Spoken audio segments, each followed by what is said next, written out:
Okay, so yeah, going into the third round, I had 1 out of 2. I made 2 draws in the first 2 games against FM Eugene United and International Master Christopher Yu.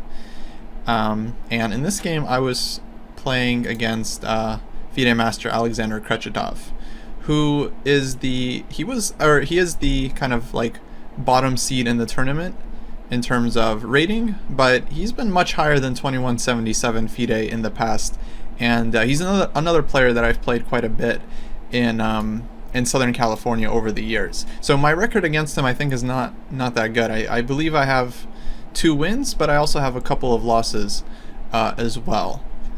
So I definitely felt like I should be playing for the win in this game, but I also knew that it was probably going to be tough because Kretchetov is quite a decent player. And pretty ambitious too, like always playing for the initiative and for the win. Okay, so this game went d4, knight f6, bishop f4. I wasn't expecting the London system, so this was kind of a surprise for me, but it wasn't too unpleasant of a surprise because I don't mind playing these lines. And then he played knight c3. Actually, I kind of felt this was coming because he doesn't really seem like the type of player to really enjoy the London system. I think he was looking for something more active, and this Veresov attack is definitely can be quite annoying for black to deal with. Like white can go some lines like queen d2, bishop h6, h4. This is a pretty typical plan that is not always so fun to play against. So I played d5. Otherwise white is probably just going to play e4 next move, and then we're playing a kind of perk that I didn't really want to play. So I went for d5, e3. Queen d2 is also possible. e3 is kind of a different way of playing the position, but his idea, as he shows very quickly, is to go h4.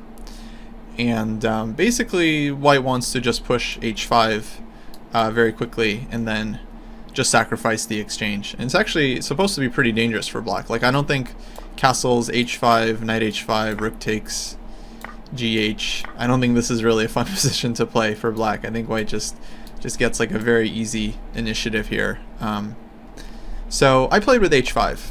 I just shut it down immediately. And this is something I've done before. I had this against actually a couple of streamers, funnily enough. Amon Hambleton in the first game. And then I played Levy Roseman as well, Gotham chess, in this same exact position. I think all of those games went differently. I've had it against other players as well, but those are the notable ones. Here Kretchetov plays bishop e2, which I think is basically aimed against black from developing the bishop to g4. So if white goes like knight f3, then black can go bishop g4, and then if black wants to, we can even trade off the bishop very quickly. I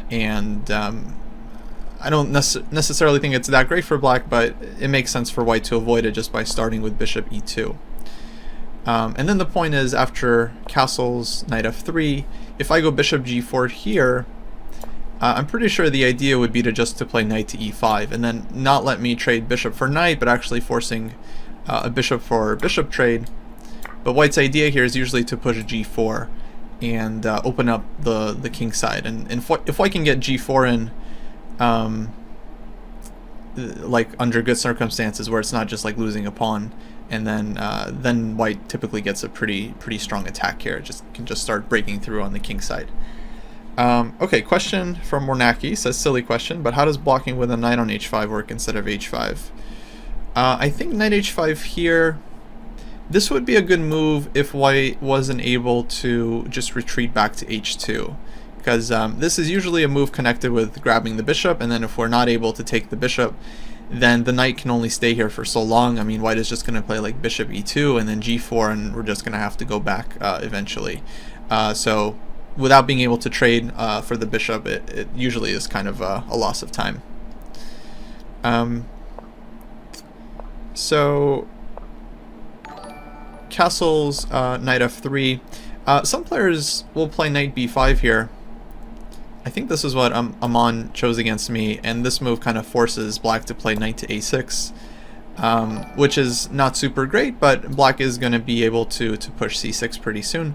and then the knight can come back either via c7, or in some cases it just drops all the way back to b8 and then comes out to d7 again if needed. So this is just another possibility. I don't think it's necessarily better or worse for white, just another option. So bishop e2 castles, knight f3, and here I play c5, which I'm still following my book here. There's a game between Neidich playing white and Carlsen, where I think Neidich took on c5, Carlsen played queen a5, white castled, queen takes c5, and basically black was okay here. It was about equal. The idea is usually to play a6 at some point to control the b5 square.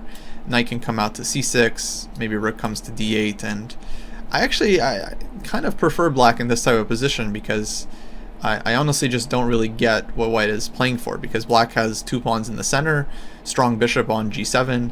It looks like a perfect Grunfeld, basically, where all of black's pieces have reasonable squares to go to. The bishop will eventually be developed somewhere, like f5 or g4. So I don't know exactly what white is going for in these lines, but my opponent handled it a little bit differently. He goes knight e5 here, which I think is a very, very logical move. Just trying to establish the knight on e5, not allowing bishop g4, and always trying to play for g4. But okay, knight c6, and I think it's too early here to play g4. Also, after knight c6, I'm threatening to trade off the knight on e5, so g4 probably concretely, I believe it just doesn't work. Like, black can take on e5, and then next move is going to be knight takes g4, even like de, knight takes g4. White can take the d5 pawn, but I think we take the e5 pawn as well, and so it looks like black is going to be up a pawn here and probably just doing really well. So okay, white can't go g4. Instead, he played queen d2. So he's just trying to castle queenside, which is, I think, very consistent for this line.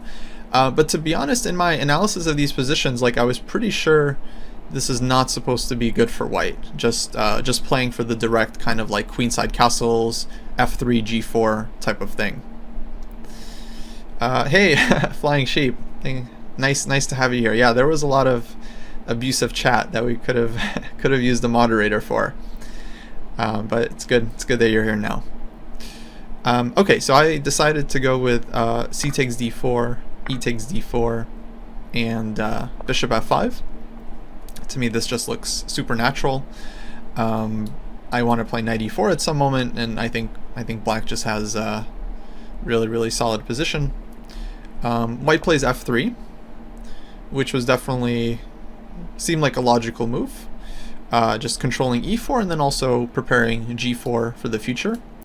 But g4 still isn't really a threat, because I think concretely I'm going to be able to take on e5 and then take on g4. So for example, I played rook c8, basically ignoring g4, and I think my opponent correctly didn't play it, because if he does, then black takes once, f takes g4, we take on e5 here, and probably white has to take on f5. Actually, I'm not even sure about this position. Maybe this is still okay. But the point being that if white had taken de, which they usually want to take this way, then the g4 pawn is kind of hanging, and white can't really get away with sacrificing like this. This line actually with g takes f5, I think this is probably pretty unclear. Maybe even might be even good for white. So I think maybe objectively against g4, we should just take and then just play knight e4. This is kind of the other idea that black has at their disposal.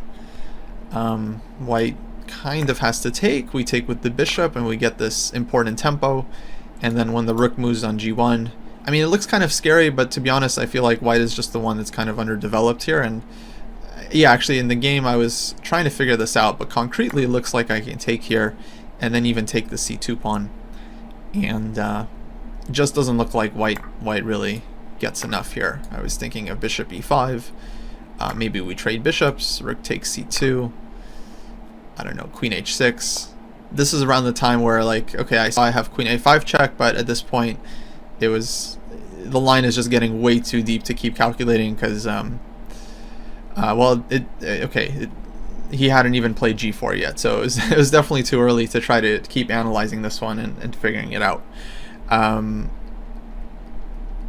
But it looked like this should have been pretty reasonable for black. I wonder what Stockfish will say.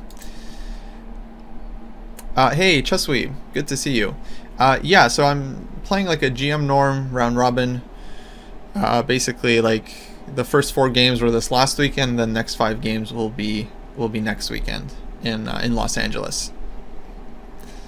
Okay, it looks like I can take. F takes G4.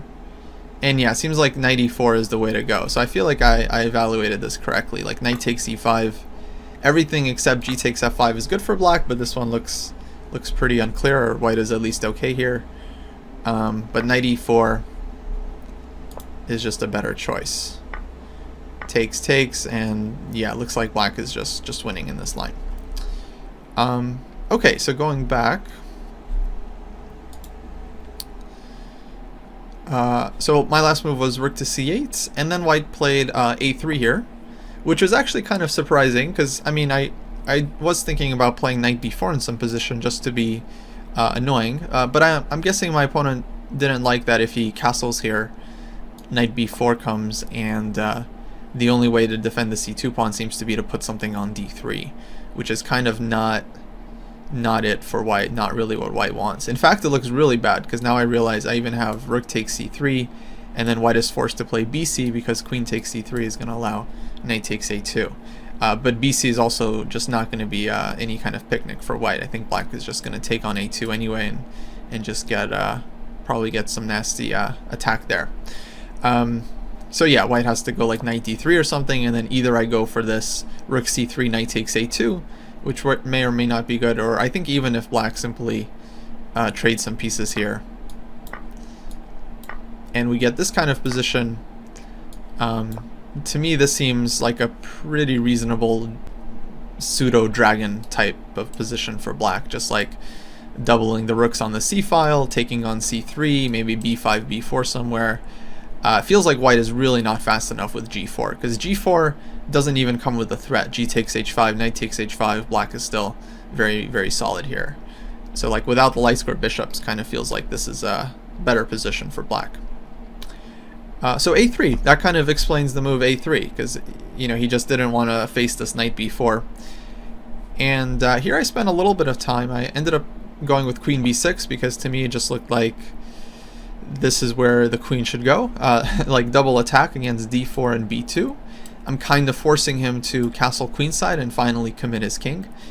And my original idea here after castles, which was played, was to go knight to a5.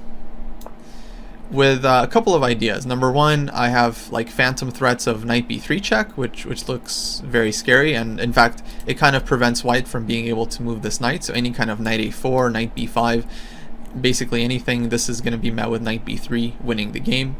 But I'm also potentially threatening to just take on c3 and ruin white's structure, because if queen takes c3 in any of these positions, black is going to follow up with rook to c8, and then c2 is hanging.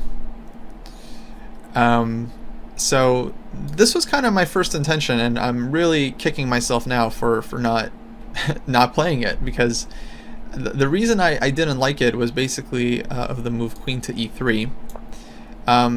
One line that is important to kind of see is that if king b1, which looks like an extremely natural move, just trying to get off of the c file, then rook takes c3 here is just crushing, because here white can't even take with the pawn, has to take with the queen, and then rook c8, and black is just breaking through.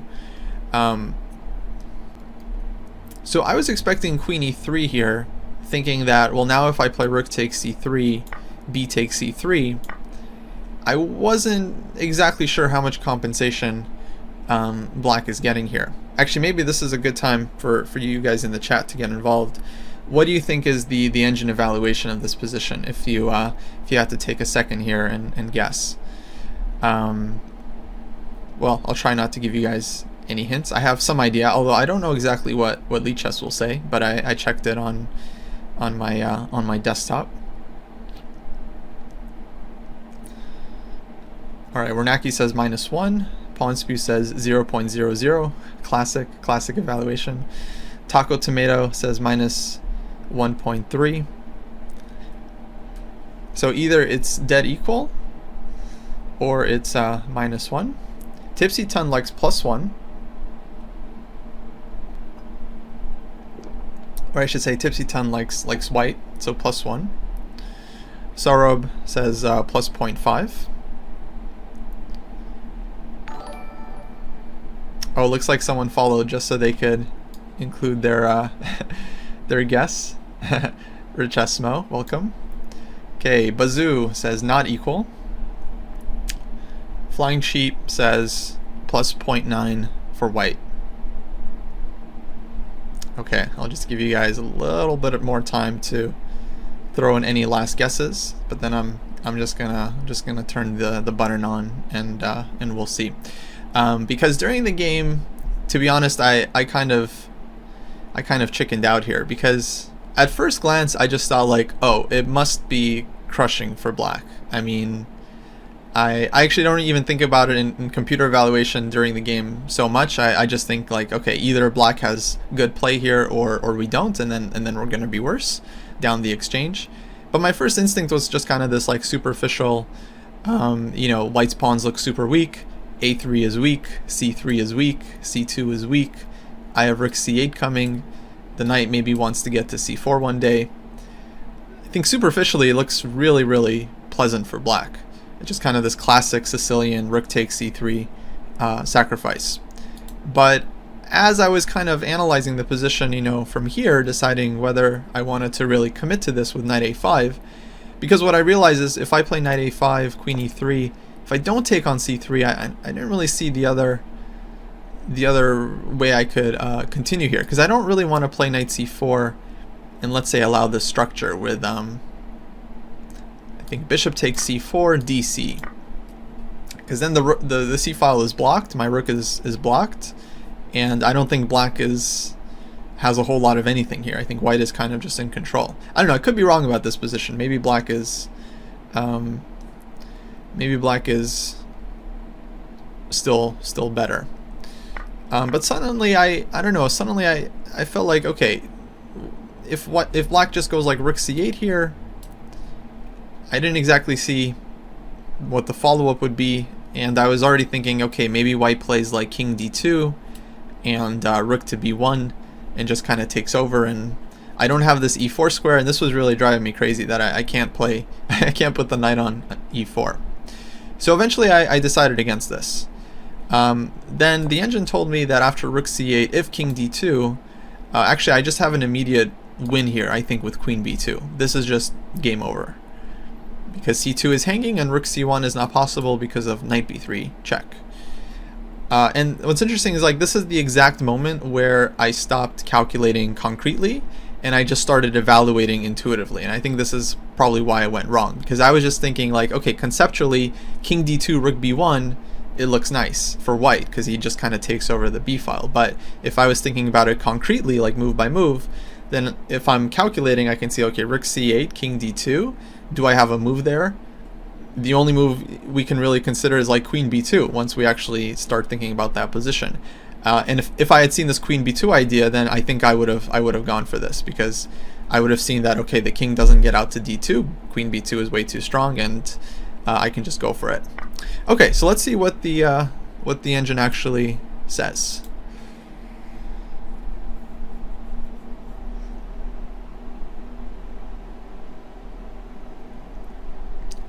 Okay, so far giving -1.6, but only with this move rook c8. So it's not like the position is just good for black. Like if we play some other move that's not rook c8, then it's not like black is just winning. So this is kind of more of a concrete thing. So let's take a look. So rook c8,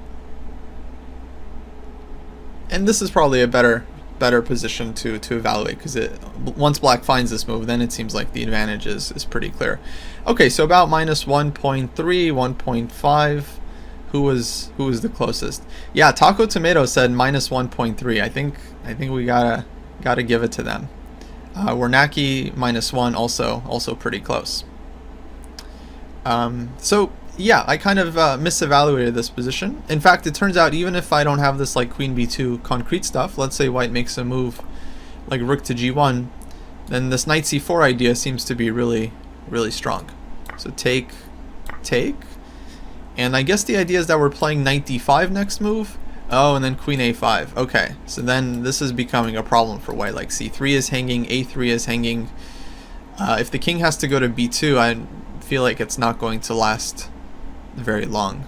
Let's just see. g4, knight d5, queen d2, queen a5, king b2. It seems like it's just a concrete thing that black is doing well here. So take, bishop takes e5. Let's take with the bishop, and then rook c6. Oh, okay. So we're taking on e5 here so that the rook can actually get into the attack, because this knight is kind of preventing that. So this is actually maybe the key attacking idea. Rook c6, then rook b6, and it looks like white is just kind of getting checkmated. Yeah, Tipsy Ton says, I wouldn't even consider bishop takes e5. No, I think you do, actually, because I was already thinking in this position, like, oh, it would be really nice to get the rook out. I just didn't take the extra step to actually realize, like, yeah, just take the knight, rook c6, and it might be game over. Okay, so yeah, basically this line was very close to winning for black. I mean, at the very least, black is just getting huge play there. And I think if not queen e3, I wasn't sure what else white plays here. So after knight a5, I think black is already just having a big advantage. Okay, bishop d3 is given. Then, yeah, imagine I take on d3. Let's say queen takes d3, knight c4, knight takes c4, and rook takes c4. And yeah, it's kind of the position we were already talking about, that we were saying was just a very nice dragon for black, because we're just playing like rook fc8, and then queen a5, and maybe b5 somewhere, or just trying to sack. And yeah, looks like a really nice version here.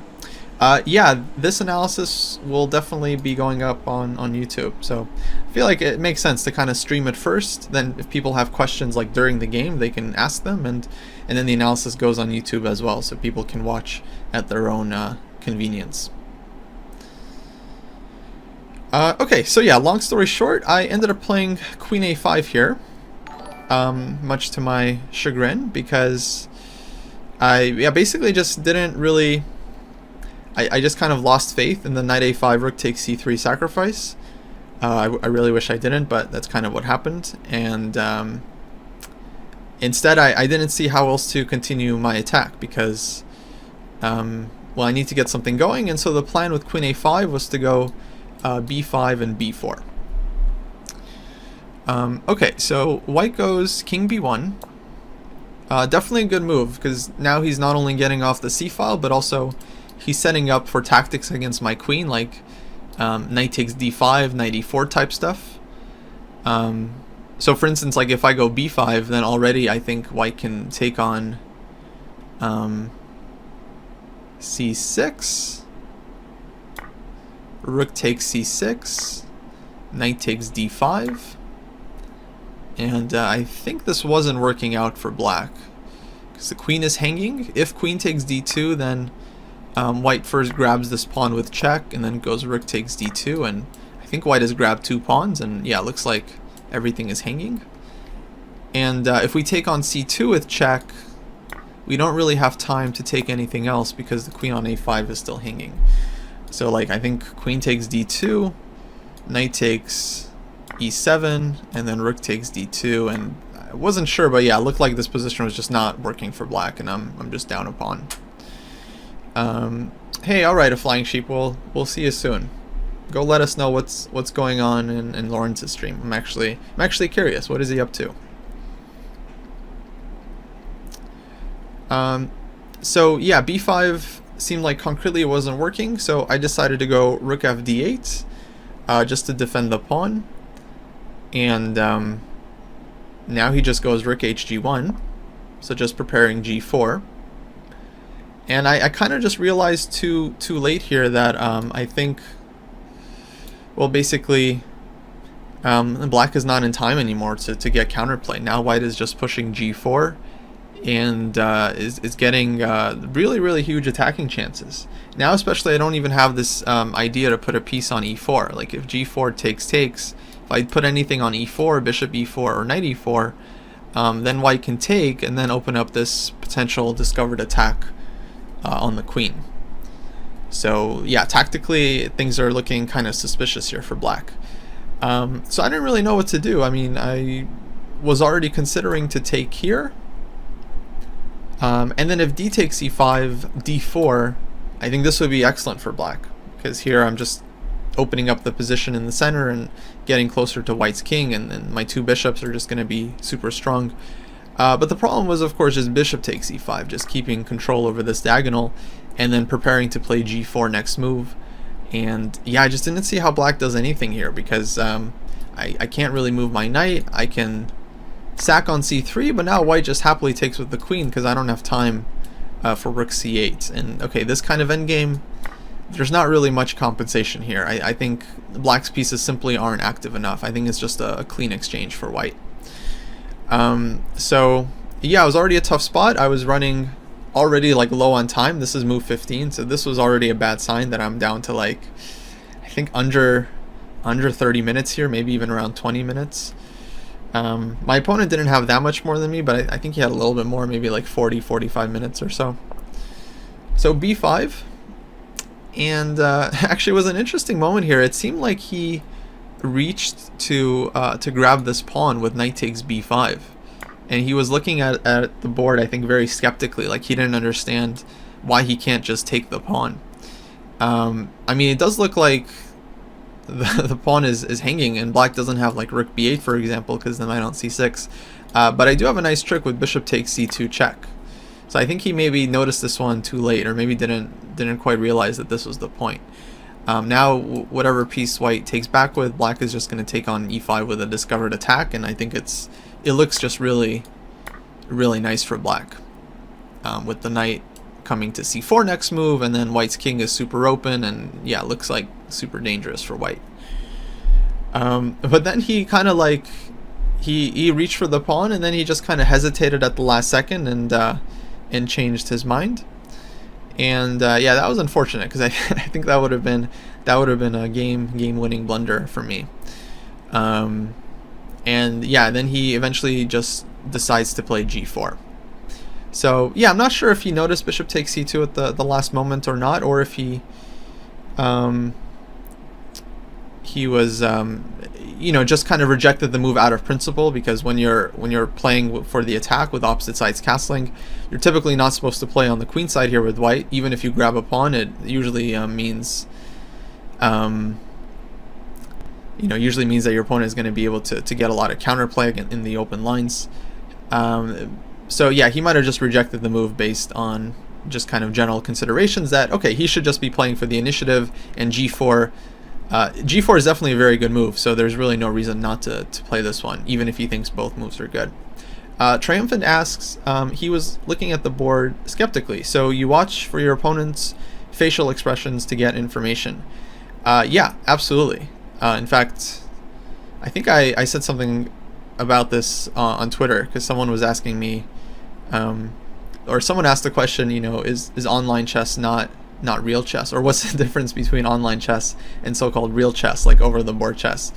And what I replied with was that in over the board chess you can actually look at your opponent and get information, which I think is a very legitimate part of the game.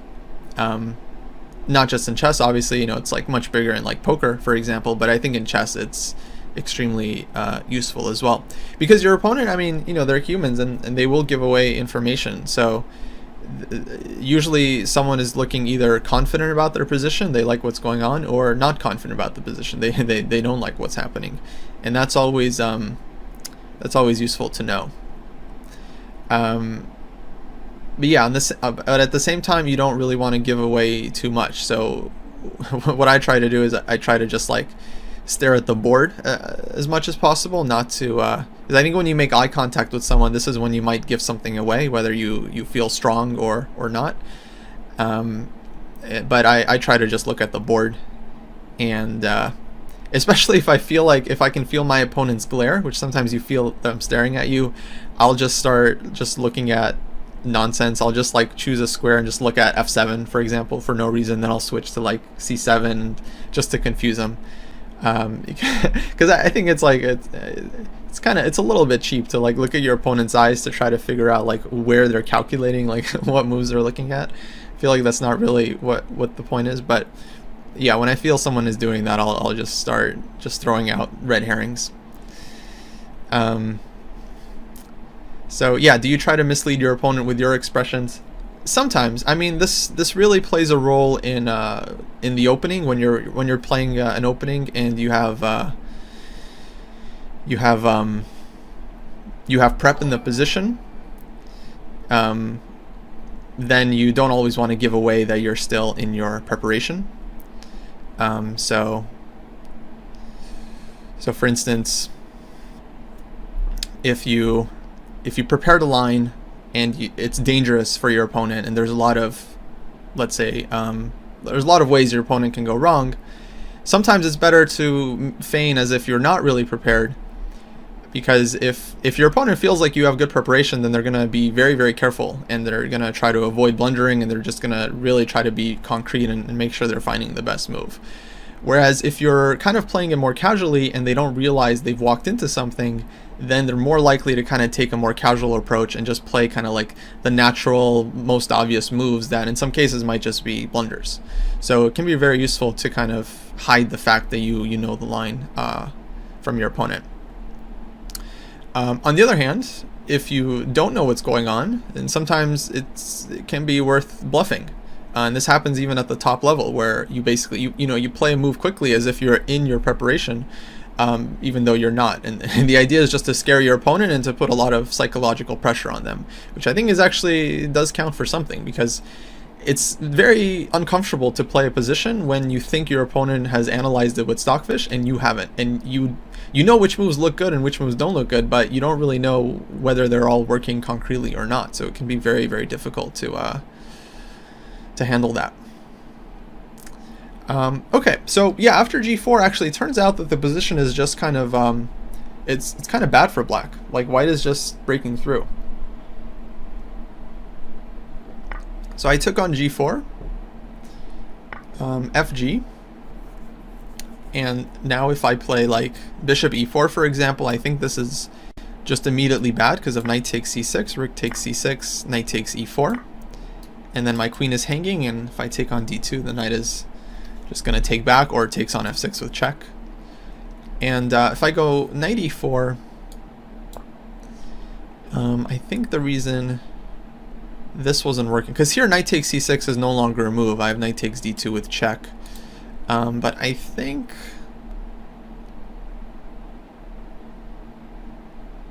we can take on e4. And let's see, if bishop takes e4, knight takes c6, I believe this is working. Queen takes d2 is forced. Knight takes e7 check, king to f8. This is an extra knight, so we're not worried about losing it. And I think white ends up a pawn up in the end. Maybe more if bishop takes b5 is possible. Not really sure. So yeah, basically this wasn't working. Let me just double check. So knight e4, take. Yeah, so this line is just winning for white. Oh yeah, there's also knight takes g6 to just pick up another pawn. Yeah. So basically at this point, I think I'm just busted. I mean, I could go back. Maybe objectively this was the best try. So yeah, maybe the way I even handled this position was not so good, because at least it would be nice to make it difficult for my opponent. Let's say h5, b4, knight takes c6, rook takes c6, and knight a2. Yeah. Yeah, unfortunately this is kind of working for white, where the pawn is pinned and they just want to play knight takes b4. I mean, it doesn't look super clear, but okay, white still has a big advantage, but at least the game would continue. Actually, it's definitely not guaranteed that this is so easy to win for white. So yeah, I kind of collapsed here, but at this point the time was running low. I really wanted to play this move b4 here, but the problem with this is that after knight takes c6, rook takes c6, I'm hitting the knight on c3, so there's no time to take on f5, but white takes on b4 first. Hitting the queen, I have to take back, g takes f5, and black just doesn't have any ideas here. And just down a piece. So I took on e5, and my idea against d takes e5, I think, was to push d4. I guess this also is not great for black, but it looked very messy during the game, so this was what I was going to go for. And if bishop takes e5, I think I wanted to take on c2 here. Yeah, which I think is actually a kind of an interesting sacrifice. Queen takes c2, knight e4, bishop takes g7, and yeah, something here. Knight c3. I was kind of skeptical, but I didn't really see what else to do other than to try to go for some super messy position like this and just hope my opponent messes up. I think there is some room here for error for white. For instance, already, like, the only move to keep a totally winning advantage is rook d3, which is a reasonable move, but would not necessarily be everyone's choice in that position. So sometimes this kind of thing, you know, you might be able to get back if you're able to pose some problems for the opponent.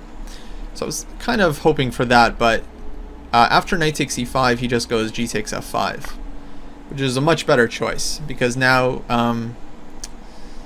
knight on e5 is still hanging, and once I move the knight, he's just taking on g6 and opening up the rook. So it's basically over already here.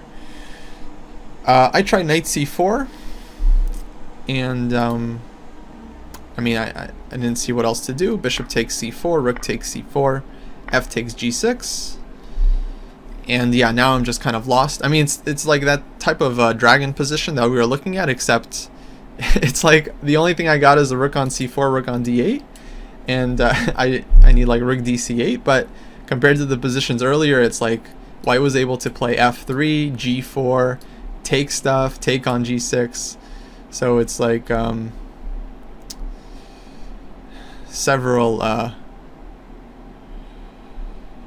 several tempi ahead for white.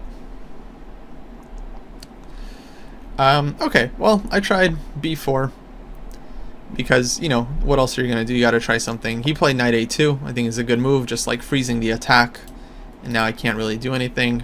Rook dc8, queen g2, another good move. Now he's threatening to just take, and bishop is hanging on g7, and this is basically lights out, so the game did not last very long.